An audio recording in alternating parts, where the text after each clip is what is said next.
Oops! Good morning mga karodong. Ayan.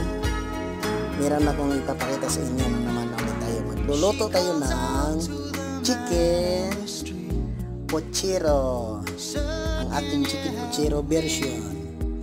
Meron akong nagbigay kasi sa akin ng vegetarian beans.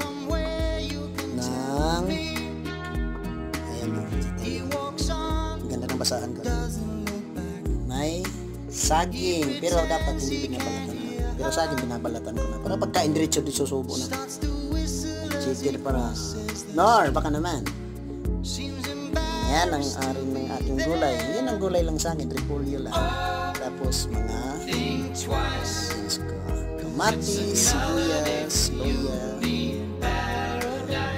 bawang, at may kunting tanglad para mapangas.